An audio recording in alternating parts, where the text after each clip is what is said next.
Combien de vertèbres compte une colonne vertébrale adulte normale? A. 26. B. 33. C. 24. D. 30. Réponse B. 33. Quelle vertèbre est également appelée atlas? A. C2. B. C1. C. T1 ou D1. D. L1. Réponse B. C1. Parmi les propositions suivantes, laquelle est une caractéristique propre aux vertèbres thoraciques? A. La présence de foramens transversaires. B. Des processus épineux bifides. C. Des facettes articulaires pour les côtes. D. L'absence de corps vertébral. Réponse C. Des facettes articulaires pour les côtes. Quelle est la fonction des disques intervertébraux? A. Faciliter la circulation sanguine à travers la colonne vertébrale. B. Assurer un amortissement et absorber les chocs. C. Renforcer la moelle épinière. D. Protéger les artères vertébrales. Réponse B. Assurer un amortissement et absorber les chocs. Quel type d'articulation relie les corps des vertèbres adjacentes? A. Une articulation synoviale. B. Une articulation fibreuse. C. Une articulation cartilagineuse, symphyse. D. Une articulation pivot, trochoïde. Réponse C. Une articulation cartilagineuse, symphyse. Quel ligament empêche l'hyperextension de la colonne vertébrale? A. Le ligament longitudinal antérieur. B. Le ligament longitudinal postérieur. C. Le ligament jaune, ligamentum flavum. D. Le ligament surépineux. Réponse A. Le ligament longitudinal antérieur. Le processus odontoïde, ou dent de l'axis, est une caractéristique de quelle vertèbre? A. C1. B. C2. C. T1. D. L1. Réponse B. C2. Quelle région de la colonne vertébrale possède les corps vertébraux les plus volumineux? A. Cervical. B. Thoracique. C. Lombaire. D. Sacré. Réponse C. Lombaire. La kyphose affecte principalement quelle région de la colonne vertébrale? A. Cervical. B. Thoracique. C. Lombaire. D. Sacré. Réponse B. Thoracique.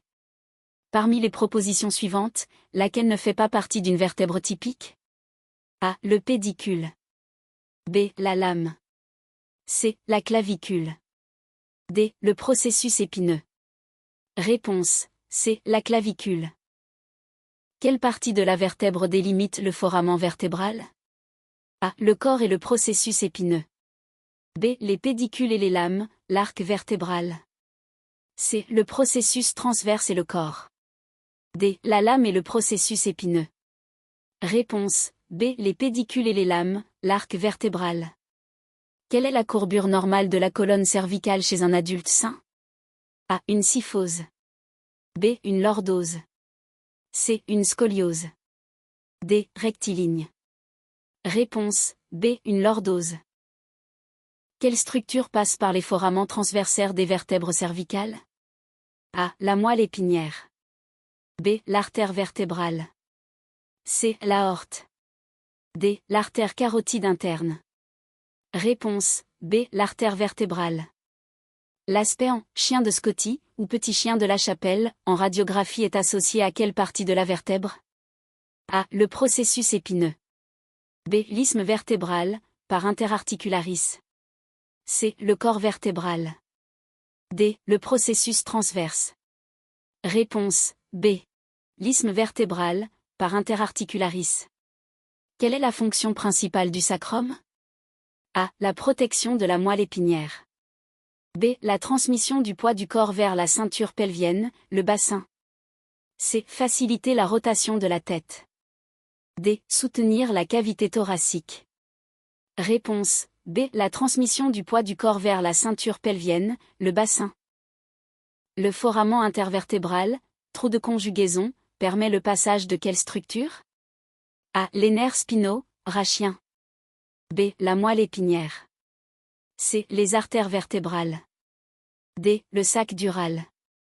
Réponse A. Les nerfs spinaux, rachiens. Quel type de mouvement est principalement permis par les vertèbres lombaires? A. La rotation. B. La flexion latérale. C. La flexion et l'extension. D. La rotation axiale. Réponse C. La flexion et l'extension. La scoliose se caractérise par A. Une courbure excessive vers l'intérieur de la colonne lombaire. B. Une déviation latérale de la colonne vertébrale. C. Une courbure exagérée de la colonne thoracique. D. Un aplatissement de la colonne cervicale. Réponse B. Une déviation latérale de la colonne vertébrale.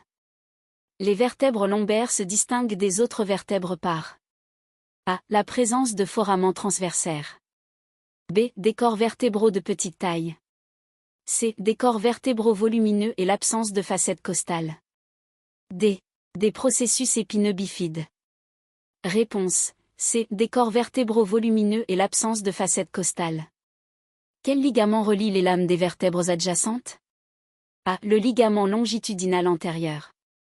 B. Le ligament jaune, ligamentum flavum. C. Le ligament interépineux. D. Le ligament surépineux. Réponse B. Le ligament jaune, ligamentum flavum.